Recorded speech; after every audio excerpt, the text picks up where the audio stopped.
এডু এক্টিভ পাঠশালালৈ আপোনাসবক স্বাগতম। The Assam history.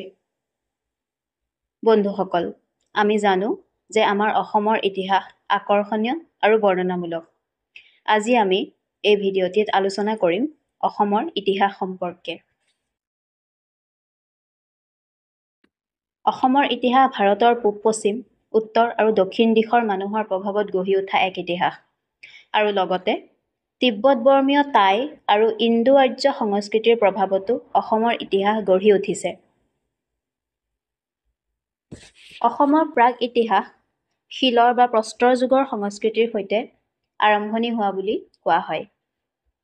শিলৰ যুগৰ সংস্কৃতিক বা প্ৰস্তৰ যুগৰ সংস্কৃতিক বিশেষকৈ তিনিটা ভাগত ভাগ কৰিব পাৰি: প্ৰাচীন প্ৰস্তৰ যুগ, মধ্য প্ৰস্তৰ যুগ আৰু নৱপ্ৰস্তৰ যুগ। পুৰাতত্ত্ব বিভাগে পোৱা গাৰো পাহাৰৰ শিলৰ হস্তকুঠাৰ আৰু দফাবাম অঞ্চলৰ শিলৰ সঁজুলিয়ে প্ৰাচীন প্ৰস্তৰ যুগৰ মানৱ বসতিৰ কথাই প্ৰমাণ কৰে। এতিয়া আমি আলোচনা কৰিম প্ৰাচীন প্ৰস্তৰ যুগ, মধ্য প্ৰস্তৰ যুগ আৰু নৱপ্ৰস্তৰ যুগৰ বিষয়ে। যদিও বিশেষ সমল পোৱা নাযায়, তথাপিও প্ৰাচীন প্ৰস্তৰ যুগত ব্যৱহৃত হস্তনিৰ্মিত শিলৰ কুঠাৰ তথা গাৰো পাহাৰত, ৰংৰাম উপত্যকা আৰু দফাবাম অঞ্চলত যিবোৰ সঁজুলি পোৱা গৈছিল শিলৰ, সেইবোৰেই প্ৰাচীন ইতিহাসৰ কথা বৰ্ণনা কৰে। মধ্যপ্ৰস্তৰ যুগ। মধ্যপ্ৰস্তৰ যুগৰ সংৰচনা বিশেষকৈ শিলৰ স্মৃতিসৌধবোৰ অসমৰ প্ৰাক-ঐতিহাসিক ভূখণ্ডৰ প্ৰমাণ। ইয়াৰ পিছত আমি আলোচনা কৰিবলৈ যদি যাওঁ নৱপ্ৰস্তৰ যুগ। গাৰো পাহাৰত উদ্ধাৰ হোৱা শিলৰ সঁজুলি আৰু কৃষিত ব্যৱহৃত সঁজুলিসমূহে নৱপ্ৰস্তৰ যুগৰ কথা প্ৰমাণ কৰে বুলি কিছু কিছু পৌৰাণিক গ্ৰন্থত উল্লেখ আছে।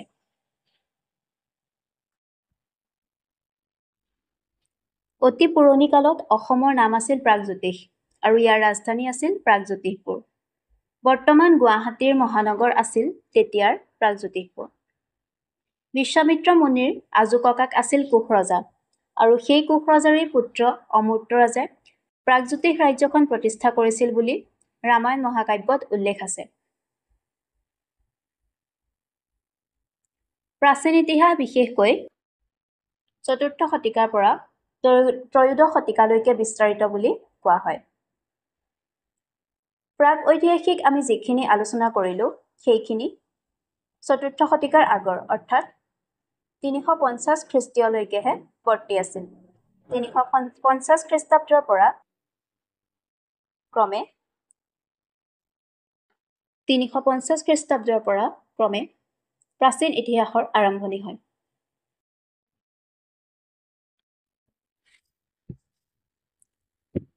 প্ৰাক শব্দৰ অৰ্থ আছিল পূব, জ্যোতিষ মানে গ্ৰহ নক্ষত্ৰৰ অৱস্থান সম্পৰ্কে কৰা অধ্যয়ন, আৰু পুৰ মানে হৈছে নগৰ, অৰ্থাৎ প্ৰাগজ্যোতিষপুৰ মানে পূব দিশৰ জ্যোতিষ চৰ্চাৰ নগৰ। বৰ্তমান গুৱাহাটীৰ পূবফালে থকা চিত্ৰাচল পাহাৰত অৱস্থিত নৱগ্ৰহ মন্দিৰে এতিয়াও প্ৰমাণ কৰে যে পুৰণি কালত এই ৰাজ্যত জ্যোতিষ চৰ্চা হৈছিল। আজিও এই মন্দিৰত ৯টা গ্ৰহৰ বিগ্ৰহক পূজা কৰা হয়। প্ৰাগজ্যোতিষ নামটোৰ উপৰি পুৰাণ, তন্ত্ৰ আদি পুথিবোৰত এই ৰাজ্যক কামৰূপ বুলিও অভিহিত কৰিছে। অৱশ্যে কামৰূপ নামৰ উৎপত্তি সম্পৰ্কেও এটি আখ্যান আছে। আমি আজি ইয়াত কামৰূপ নামৰ উৎপত্তি সম্পৰ্কেও আলোচনা কৰিম। পুৰণি আখ্যানৰ মতে পুৰণি কালত দক্ষ নামৰ এজন প্ৰবল প্ৰতাপী ৰজা আছিল। দক্ষ ৰজাৰ এগৰাকী বৰদীপ্লী কন্যা আছিল। কন্যাগৰাকীৰ নাম আছিল সতী। সতীক আকৌ বিয়া কৰাইছিল মহাদেৱ অৰ্থাৎ ভগৱান শিৱই। এবাৰ দেৱতাসকলে পতা এটা ডাঙৰ যজ্ঞলৈ ব্ৰহ্মা, শিৱ আদিকে ধৰি বহুতো দেৱ-দেৱতাক নিমন্ত্ৰণ জনোৱা হৈছিল। দক্ষ ৰজাও সেই যজ্ঞলৈ নিমন্ত্ৰিত হৈছিল। যজ্ঞক্ষেত্ৰত আহি দক্ষ ৰজা উপস্থিত হোৱাৰ লগে লগে ব্ৰহ্মা আৰু মহাদেৱৰ বাহিৰে সকলো দেৱতা থিয় হৈ তেওঁক সন্মান জনাইছিল। জোঁৱায়েক শিৱৰ এনে অপমানজনক আচৰণত দক্ষ ৰজাৰ ভীষণ খং উঠিছিল আৰু শিৱক গালি শপনি পাৰিবলৈ ধৰিলে। তেওঁ আনকি শিৱক এই বুলিও অভিশাপ দিলে যে শিৱই সেই যজ্ঞৰ সুফল ভোগ কৰিবলৈ নাপায়। উক্ত ঘটনাৰ কিছুদিন পাছতেই দক্ষ ৰজায়ো নিজ বাসগৃহত এক মহাযজ্ঞৰ আয়োজন কৰিছিল। কিন্তু সেই যজ্ঞলৈ শিৱ আৰু সতীক নিমন্ত্ৰণ দিয়া হোৱাত আছিল। নিমন্ত্ৰণ নোপোৱাকৈয়ে শিৱৰ বাধা নামানি সতী দেৱীয়ে পিতাকৰ যজ্ঞস্থলীত উপস্থিত হ'ল। তেতিয়া পিতাক দক্ষই সতীৰ আগত শিৱক শ্মশানবাসী, ভঙুৱা, পগলা, ভিকহু আদি বুলি গালি পাৰিবলৈ ধৰিলে। সতীয়ে স্বামীৰ ওপৰত কৰা এনে অপমান সহিব নোৱাৰিলে আৰু যজ্ঞত নিজৰ প্ৰাণ আহুতি দি প্ৰাণ ত্যাগ কৰিলে। শিৱই এই মৰ্মান্তিক খবৰ পাই খঙে দুখে ম্ৰিয়মান হৈ যজ্ঞৰ স্থলীত উপস্থিত হ'ল আৰু দক্ষৰ যজ্ঞ ধ্বংস কৰিলে। তাৰ পাছত তেওঁ সতীৰ মৃত্যু শোক পাতলাবৰ কাৰণে সতীৰ মৃতদেহটো কান্ধতে লৈ গোটেই ভাৰতবৰ্ষ ভ্ৰমি ফুৰিবলৈ ধৰিছিল। মহাদেৱে এইদৰে ফুৰোতে সতীৰ দেহটো উৱলি গ'ল আৰু দেহৰ ভিন ভিন অংশ ভাৰতৰ বেলেগ বেলেগ ঠাইত পৰিল। এই কথা দেৱতাবিলাকৰ সহ্য নহ'ল আৰু সেয়েহে ভগৱান বিষ্ণুক কাতৰ প্ৰাৰ্থনা কৰিলে যে ইয়াৰ বাবে কিবা এটা উপায় উলিয়াব লাগে। সকলো দেৱতাৰ প্ৰাৰ্থনা শুনি তেতিয়া ভগৱান বিষ্ণুৱেও নিজৰ সুদৰ্শন চক্ৰৰে সতীৰ দেহটো কাটি টুকুৰা টুকুৰ কৰিলে আৰু সেই সতীৰ দেহৰ টুকুৰাবোৰ পৰা প্ৰতিখন ঠাইতে একোখনকৈ তীৰ্থস্থান হ'ল। সতীৰ দেহৰ এক অংগ গুৱাহাটীৰ নীলাচল পাহাৰতো পৰিছিল। এই ঠাইটোৱে বৰ্তমানৰ ভাৰত তথা গোটেই পৃথিৱীৰ বিখ্যাত তীৰ্থস্থান কামাখ্যা মন্দিৰ হ'ল। ইয়াৰ পিছৰ কাহিনী আজি এই ভিডিঅ'টিত ক'ম। সতীৰ দেহৰ অংগ পৰি শেষ হোৱাৰ পাছত মহাদেৱ ঘোৰ তপস্যাত বহিল। মহাদেৱৰ এনে ভীষণ তপস্যা দেখি ইন্দ্ৰকে ধৰি আন দেৱতাসকলৰ মনত ভয় উপজিল। সেই সময়তে আকৌ তাৰক নামৰ অসুৰ এটাইও দেৱতাসকলৰ ওপৰত বৰ অত্যাচাৰ কৰিবলৈ ধৰিলে।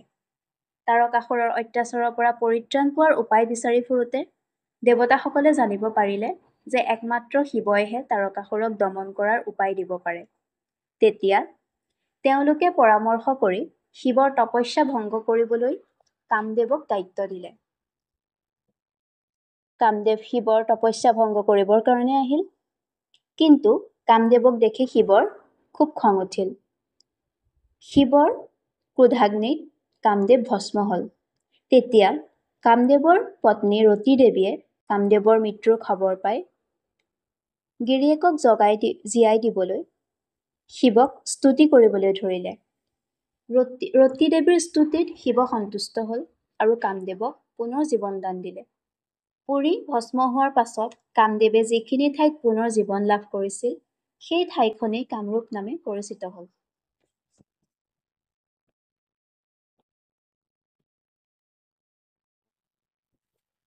ত্ৰয়োদশ শতিকাৰ আগভাগলৈকে এই কামৰূপ ৰাজ্যখনৰ নাম কামৰূপেই আছিল। বেলেগ বেলেগ সময়ত এই ৰাজ্যৰ সীমা অৱশ্যে বহা টুটা হৈছিল। মহাভাৰত ৰচনা কৰাৰ সময়ত এই ৰাজ্যৰ সীমা বহুত ডাঙৰ আছিল।